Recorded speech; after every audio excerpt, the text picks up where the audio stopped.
Muito boa tarde, Santa Catarina, 1º de novembro, terça-feira. Um forte abraço para você que está ligado conosco até 1 da tarde. Você sabe, o assunto por aqui é apenas um só: o nosso futebol, o futebol barriga verde. Hoje, inclusive, é dia de rodada da Série B do Brasileirão. Teremos time catarinense em campo, porém polivalente. É bom a gente lembrar que pro Criciúma, daqui a pouco vamos mostrar, vamos detalhar e tudo mais. Para o Criciúma, a situação é extremamente delicada. Afinal de contas, nos últimos 2 jogos em casa, apenas 1 ponto, né? E jogando bem, né? Detalhe, o Criciúma jogou bem nas últimas partidas. Jogou bem com o Atlético, jogou bem outra partida com o Londrina e acabou não conseguindo vitória. Só que o Criciúma, o problema não foram os 2 últimos jogos. O problema do Criciúma foram os jogos anteriores. Logicamente, agora enfrentou equipes que estão lá em cima, que estão brigando por acesso de forma muito forte. Atlético Goianiense e Londrina continua brigando, saiu agora no G4. Agora, qual foi o tropeço do Criciúma? O Criciúma perdeu o Bragantino 2-0 sem jogar absolutamente nada em Bragança Paulista. É verdade. O Criciúma perdeu pontos em casa com times pequenos que não poderia perder. O Bragantino? Logicamente. Tá vivo ainda o Criciúma? Matematicamente sim. Agora, futebol apresentado até dessa condição daqui pra frente. O Criciúma tem jogado bem, mas é muito difícil, muito complicado. Dá uma paradinha no futebol, porque a gente vai falar agora, polivalente, de um morador aqui de Floripa. Ele é gaúcho, mas é marezinho de coração. Essa fera aqui, ó, tá fácil identificar pela foto, Clônio? Quem é esse moço aí? Eu já sei. Então eu vou deixar pra você perguntar pro telespectador. Porque Então, não tá fácil, não. Não tá fácil, né? Mas esse cara aqui, ó, tem nada mais, nada menos a missão de montar o novo ciclo olímpico brasileiro no voleibol, tanto masculino como feminino, com vocês, Renan Dalzotto. Boa matéria, olha lá. Foi ainda na escola, com 11 anos, que Renan pegou o gosto pelo voleibol. Lá pelos anos 70, vestiu pela primeira vez as camisas das seleções gaúcha e brasileira, defendendo as cores verde e amarelo dos 16 aos 29 anos. Foram 13 anos de muito trabalho e sucesso. Fez parte da equipe Geração de Prata, participou de 3 Olimpíadas, 3 Mundiais, 3 Pan-Americanos e 2 Mundialitos. Recebeu o título de jogador mais espetacular do mundo, melhor defesa do mundo, melhor ataque do mundo e de jogador de voleibol do século XX. Isso defendendo o Brasil. Na Itália, onde atuou de 88 a 93, teve mais reconhecimento pelo seu trabalho. Foi escolhido como o melhor jogador estrangeiro do campeonato italiano, melhor jogador da Supercopa e recebeu o Oscar do vôlei. Ao encerrar a carreira como jogador, deixou as quadras, mas não se afastou delas. Comandou equipes em São Paulo, Rio de Janeiro, Santa Catarina e hoje é diretor de seleções da Confederação Brasileira de Voleibol. Viu de perto a seleção feminina brasileira perder a medalha nas Olimpíadas do Rio de Janeiro e a seleção masculina ser ouro numa disputa emocionante. E tive essa grata oportunidade de estar acompanhando bem de perto os Jogos Olímpicos Rio 2016. E onde o Brasil teve uma participação muito bacana. Eu falo o Brasil num todo como voleibol, tanto masculino, feminino, praia masculino e feminino, foram 2 medalhas de ouro e 1 de prata.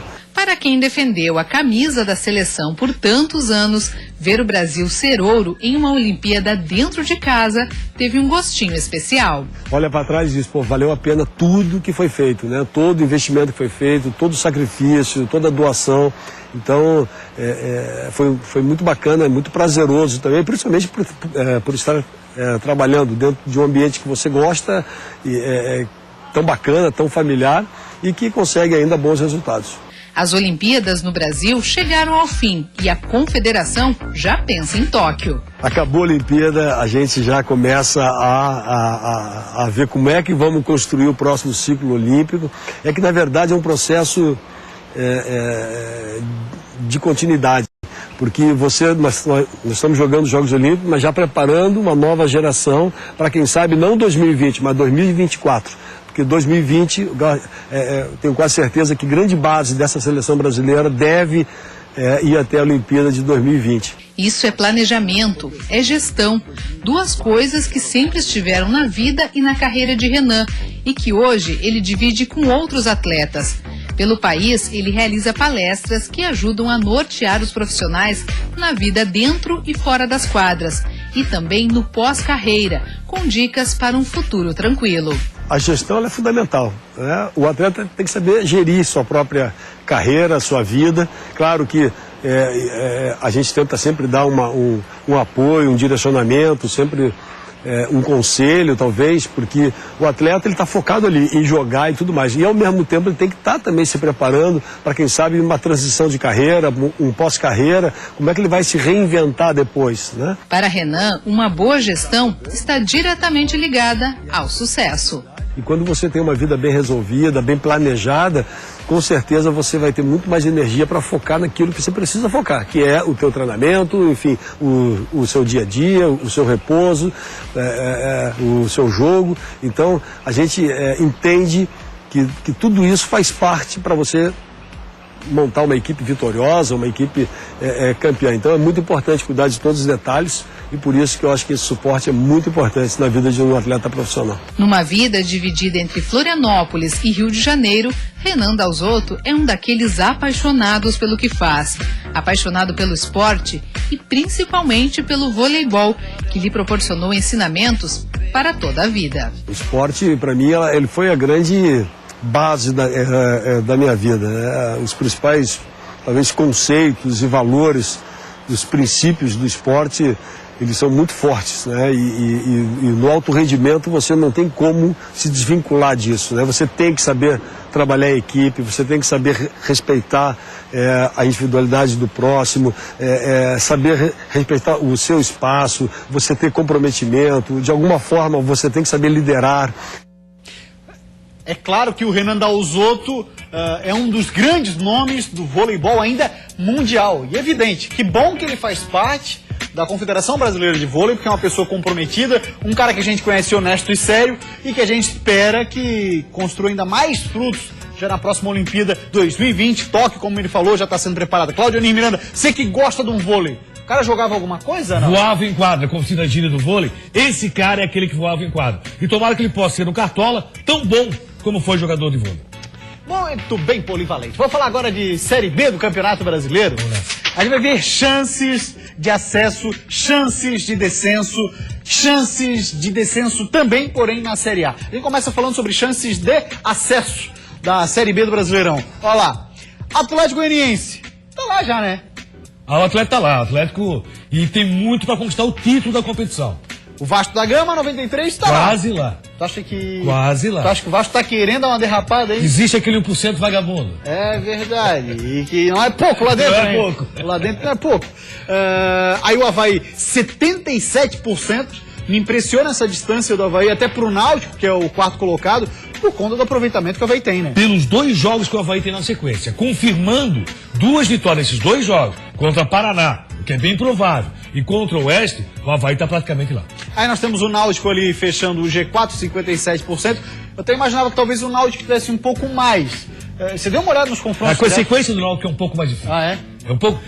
Pega o próprio Avaí na ressacada. Então a sequência do Náutico é mais difícil do que a sequência que tem o próprio Avaí. E o Criciúma... Essas 2 rodadas definem muito.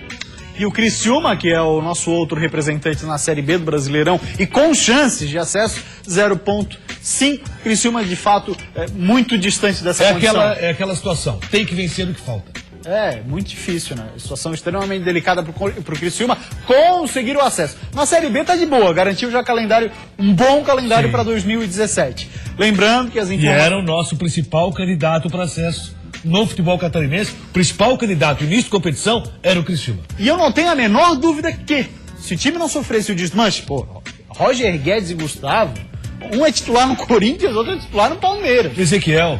O próprio Ezequiel, exatamente. Então você tem esses jogadores, mas não tenho a menor dúvida que ia sobrar no campeonato. Né? Estaria lá. Estaria lá, assim, o Bruno Santos, que ainda foi para Portugal, não vinha sendo bem aproveitado, porém, era um cara que podia ajudar na composição de grupo. Lembrando que essas informações que a gente está mostrando ali é da Universidade Federal de Minas Gerais, do Departamento de Matemática. Rapaziada fera, faz um estudo muito legal. Vou falar agora de descenso na Série B do Campeonato Brasileiro e, claro, situação extremamente complicada para o Joinville, que é o terceiro com mais chances de estar na Série C de 2017. Sampaio Correia está lá, próximo aniversário do Jeca, inclusive. Depois temos o Tupi, aí Joinville e Bragantino fecham ali o Z4. E provavelmente esses 4 vão fazer o Z4 da Série B do Campeonato Brasileiro. Vai ser muito difícil fugir disso. Tu acha que não dá uma trocadinha ali, o Oeste, será que não... Rapaz, o futebol do Oeste é aquilo que eu digo. O Oeste tem um futebol mais qualificado hoje que a Bragantino e Joinville. Mas não é assim também. Não. Qualificado, mas nem tanto. Ah, tá. Qualificado. Mais qualificado do que os dois. Agora que os demais tem outra história. Porque lá no começo do campeonato tava apaixonado pelo... Não, mas eu gosto do futebol do Oeste. Só que o Oeste perdeu muitos jogadores. Né? Não, e tem aquela colocação que tu faz e tem toda a verdade. O Fernando Diniz foi pra lá pra um projeto de longo prazo, que eles pensem assim. Porque você colocar aquela filosofia... Na verdade, ele volta filosofia... pro Audax. Ah, já volta? Volta pro Audax. Isso aí foi um empréstimo que o Audax fez pra equipe do Oeste. E aí vai voltar a jogar onde? Em Osasco? Que rolo, volta a jogar em Osasco. Aí, só pra acabar com o apresentador. Daí a gente fica falando Osasco, depois Arena, Barueri, enfim, Balai e Ligado. Pra você de casa tem nada a ver com isso. Joinville, a gente sabe, extremamente delicado. Você fala que... Já há muito tempo, Série C do Campeonato Brasileiro. Tem chance? Tem. Tem aquele 1% vagabundo? Tem. Mas é muito difícil. Fala agora de chances de rebaixamento na Série A do Brasileirão. Torcida do Figueira, assim como a do Jack, com o cabelo em pé. Vamos dar uma olhada. Aí, Santa Cruz, tá lá, né? Já tá lá. América Mineiro tá lá. Fez um crime ontem. Né? São Paulo. 1-0 no São Paulo. Aliás, São Paulo esse ano tem sido a mãezona do campeonato também, não? Que tomou de porrada aí. Só o Figueirense perdeu pro São Paulo. É verdade. Aliás, o que o Figueirense perde tem São Paulo também, não tá no gibi, não. Aí, vamos pro Figueira, 91%. Cresceu demais após essas 2 últimas rodadas péssimas do Figueirense, quando se esperava alguma coisa. É aquele 1% vagabundo torcedor espera que aconteça no Figueirense. Figueirense tem chance matemática? Tem. Futebol, não. Aí depois vem o Vitória, do Argel Fux. O Argel, olha, já pensou se... Inter, Vitória e Figueirense. Rapaz, não, eu pensei assim, já pensou se configura, o que seria quase impossível, mas o Inter entrar, o cara passou por 3 times rebaixados. 3 rebaixados. Seria recorde mundial, eu acho. Né? Aí a gente olha depois do Vitória, 59%, tem a Chapecoense, 0,5%, Chape tá de boa. A Chape tá de boa. Agora, o negócio Chape é sul-americana, o pensamento é só isso. Muito bem. Mostrados os números do Departamento de Matemática da Universidade Federal de Minas Gerais, a gente vai para uma rápida parada. Depois do intervalo, tem rodada de Série B hoje, abrindo a 34ª rodada. E claro, vamos falar ainda do Avaí e também do Joinville. Sai daí não. O aproveitamento ruim nas últimas partidas deixou o Tigre praticamente sem chances de acesso. A gente espera e estamos trabalhando forte para que sábado a gente possa conseguir um resultado positivo.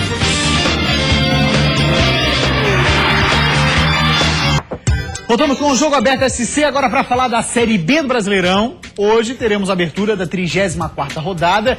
Tem catarinense em campo. Vai jogar, sabe onde? Passo das Emas. Isso mesmo, o nome do estádio. Aliás, você já viu o Ema passeando, não? Já. E já. Como é que é o Passo da Ema? É tão imponente assim para botar o nome do estádio? É porque provavelmente ela passava por lá, né? Então botaram esse nome. Meu Deus, que baita explicação. Olha lá, Luverdense Criciúma, jogo é 9h30 da noite. Lembrando, o jogo que acontece lá então no estádio Passo das Emas. A gente vai dar uma olhadinha no Tigre, os preparativos para uma equipe que não vem de 2 resultados nada bons. Apenas 1 pontinho em 2 jogos no Heriberto Wilson. O aproveitamento ruim nas últimas partidas deixou o Tigre praticamente sem chances de acesso. Mesmo diante de situação complicada, a equipe promete não se entregar. O Criciúma vai ao Mato Grosso enfrentar o Luverdense. Para o jogo de hoje, o zagueiro Diego Giareta está suspenso e o atacante Adalgiso Pitbull no DM. Jansson deve entrar na zaga e Bruno Baio na frente. Promessa de equilíbrio, já que o Luverdense tem o mesmo número de pontos do Criciúma. E no primeiro turno, as equipes empataram em 2-2 no Majestoso. E o Luverdense polivalente vem de um empate com o Oeste, 1-1 fora de casa. Mas o Luverdense faz aquele campeonato para... O campeonato que o Criciúma faz. Exatamente. Os dois estão ali, a mesma batida, vão permanecer na Série B do Campeonato Brasileiro. E o Luverdense, o que esperava o Luverdense era justamente isso, se manter na 2ª divisão. E conseguiu. 10º colocado na Série B do Campeonato Brasileiro. Tem um detalhe, hein? O Luverdense no retorno do Brasileirão da Série B, em casa, tem 100% de aproveitamento. Dos últimos 6 jogos, foram 6 vitórias, o que mostra que lá no tal Passo das Emas é um time... Sempre muito difícil jogar em Lucas Milver. Sempre muito complicado. A viagem é um dos fatores muito fortes para o Luverdense se manter muito bem dentro de casa. Aí venceu Náutico, Bragantino, Tupi, Paraná Paysandu. Olha que o Náutico precisando sair na frente nesse jogo, tomou virado. E o Brasil de Pelotas, ou seja, não é qualquer equipe que foi lá não nesse retorno e ganhou equipes as lá 6. em cima vão lá e se complicam. É isso aí, Polivani. Expectativa para esse jogo aí. Eu acho que o empate é um bom resultado. É? Não vejo Criciúma como vencedor nesse jogo, não. E mais uma informação acerca do Criciúma, o Marlon, mais uma vez, foi convocado para integrar a seleção brasileira, dos atletas que vão treinar junto com a seleção. Ele se apresenta dia 6 e fica até o dia 16 junto de Tite, Neymar e companhia. Ele, eu já disse pelo Tite, tem muita personalidade, o Marlon, segundo o próprio Tite. Falar agora do Avaí. Olha só, depois de 2 jogos fora de casa, enfim o Leão volta para os braços da torcida. As 2 partidas fora de casa não abalaram a boa fase do Avaí. De 6 pontos, o Leão conquistou 4. A gente sabia que a gente tinha que fazer bons jogos fora de casa. O Vila Nova foi um jogo complicadíssimo. A gente venceu no final da partida. Contra o Vasco também a mesma coisa. E a gente espera e estamos trabalhando forte para que sábado a gente possa conseguir um resultado positivo e permanecer no G3. Pro próximo jogo, o Avaí tem a provável volta de Renato, Vitor e Alemão, que estavam no departamento médico. Reforços importantes para um time que vem embalado. E a gente também sabe que o Renato e o Alemão vinham fazendo bons jogos. E eles voltando também dá uma segurança melhor. O Luiz também foi bem demais contra o Vasco. Nosso grupo está fechado, está unido e independente de quem vai jogar, a gente está preparado para dar nosso melhor dentro de campo. Por outro lado, o técnico Claudinei Oliveira não vai poder contar com o volante Luan, que foi expulso no último jogo. Quem também não vai participar desse próximo jogo é o atacante William. Ele voltou a sentir uma lesão na coxa, dessa vez apenas de grau 1. Mesmo assim, ele deve perder pelo menos 4 partidas. Chance para jogadores como o Judson, que deve ser titular na sua posição de origem, que é de primeiro volante. O professor Claudinei tem feito um trabalho excelente em termos de a maneira que o time titular trabalha, o time reserva também trabalha, ele vai cumprir o que ele pedir da melhor maneira e da melhor forma possível. O nosso grupo está fechado, está todo mundo empenhado em busca de um só objetivo.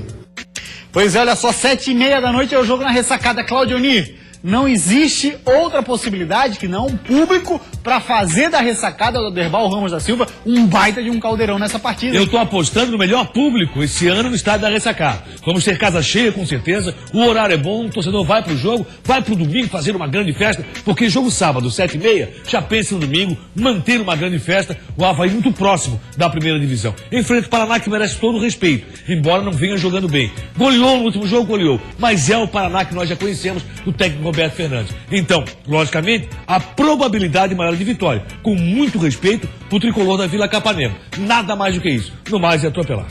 Já o Joinville terá como próximo adversário, nessa 34ª rodada que abre hoje, a equipe do Sampaio Corrêa. O jogo acontece lá no Castelão, o jogo é sábado, 5 da tarde. E um dos caras que foi destaque do time no jogo contra o Brasil de Pelotas, viu, Clóvis, foi o Fernando Viana.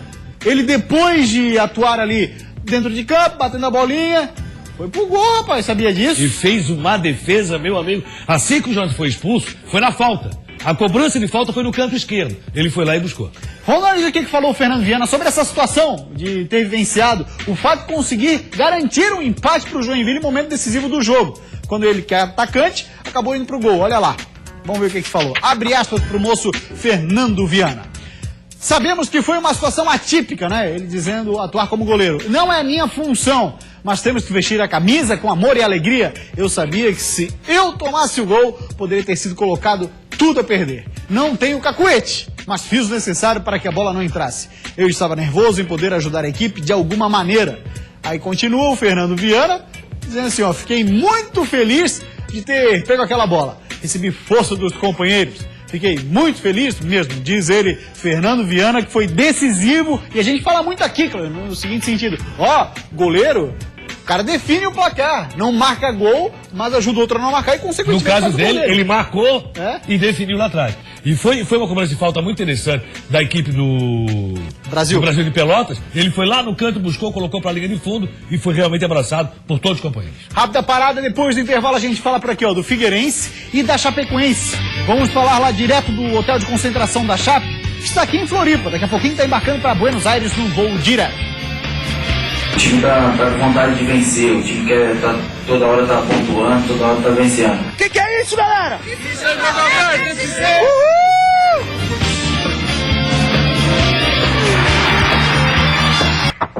Voltamos com o Jogo Aberto SC. Vamos falar agora da situação do Figueirense, que a gente sabe, polivalente, não é nada fácil. Mas vamos dar uma olhadinha na tabela, sequência de jogos ou jogos que restam pro Figueirense cumprir nessa Série A do Campeonato Brasileiro. Olha lá, coloca na tela aí os jogos para você. Figueirense terá o próximo compromisso é com a Chapecoense na Arena Condá.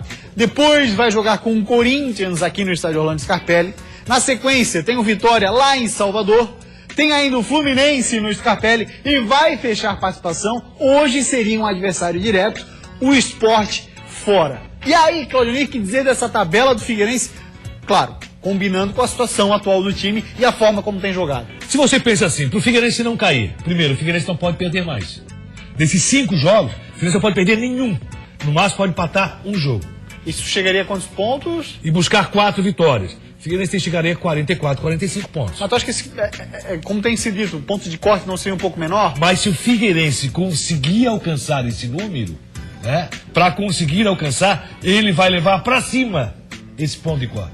Porque o Figueirense hoje é quase o rebaixado. Certo. Ah, entendi. Então, claro. se o Figueirense tiver que sair, então o Figueirense vai levar para cima. A questão é do ponto de corte. Ou seja, quem definiria esse aumento do ponto de corte seria o próprio Figueirense. O próprio Figueirense, que está praticamente rebaixado. Então, para o Figueirense sair dessa, vai precisar de resultado. Aí o Figueirense tem a Chapecoense fora, tem que buscar vitória. Corinthians em casa, buscar vitória. Vitória fora, quem sabe aí o tropeço, o empate. Fluminense em casa, buscar vitória. E o Sport buscar vitória. É complicadíssimo. E o pior não é isso. Matematicamente é possível. O futebol te dá essa condição? Dá. Mas qual é o pior? O Figueirense não tem jogado. O Figueirense não tem jogado. Aliás, nada. A gente sempre fala aqui, é um discurso insistente, não é nosso. Não adianta nada os outros colaborarem se o Figueirense só ficar Essa rodada foi excepcional. Se o Figueirense não se ajudou. Exatamente. Todo mundo ali empatou, embolou. Até o São Paulo não perdeu. Não, Internacional e Santa Cruz. O Inter conseguiu empatar com Santa Cruz no Beira-Rio. E aí o Figueirense não venceu o time reserva do Grêmio. A vergonha pro torcedor, o torcedor ele vê o Figueirense hoje, ele está envergonhado pelo futebol que o Figueirense está apresentando. Pela condição criada pelo Figueirense de finalizar uma bola em gol. Nada mais do que isso. Tem um detalhe bem importante. Desde o começo do ano, o Jogo Aberto SC falava, pode trazer o Mourinho, sim, pode trazer o Alex Ferguson, pode trazer o erro foi na montagem inicial. Agora não adianta mais falar nisso. Agora, claro, o Figueirense tem que fazer o seu papel. Os caras têm que jogar, só que não estão jogando nada. Mas a gente falava lá, o Figueirense vai ficar até o fim do ano, dependendo do treinador, brigando para não cair. Aí trocaram de técnico, só oneraram o caixa do clube e a dívida aumentou. Mais nada. Pois bem. Vamos em frente falar de Chapecoense, que está aqui em Floripa. Daqui a pouquinho o Verdão do Oeste está embarcando lá para Ezeiza, que é a região ali de Buenos Aires. Fala pra gente, Luquinha, boa tarde. Olá, boa tarde, Gustavo, amigo do Jogo Aberto SC. A gente fala diretamente do Intercity, hotel aqui em Florianópolis, onde a Chape se hospeda antes de embarcar para a Argentina, rumo ao jogo contra o São Lourenço, jogo pela semifinal, jogo de ida da Copa Sul-Americana. A Chape, mais uma vez, tentando fazer história. Caio Júnior está por aqui, junto com os outros jogadores, almoçando nesse momento. Daqui a pouco a Chape embarca, 1h30 da tarde, prevista a chegada lá na Argentina às 4h30 da tarde, e lá à noite eles ainda farão um treino e reconhecimento do gramado do novo gasômetro, o estádio que é palco dessa partida de ida pela Copa Sul-Americana semifinal. Mais uma vez, a Chape deve ir com um time parecido aí com o time que empatou com o Corinthians em 1-1 no Campeonato Brasileiro. Esse jogo em que a Chape não poupou aí os titulares, portanto, está muito bem fisicamente, está condicionada, podendo aí intercalar entre Campeonato Brasileiro e também Copa Sul-Americana. Toda a sorte do mundo para a Chape, que daqui a pouco embarca, portanto, rumo à Argentina e rumo a mais um passo importante na sua história. Lucas Miranda para o Jogo Aberto SC.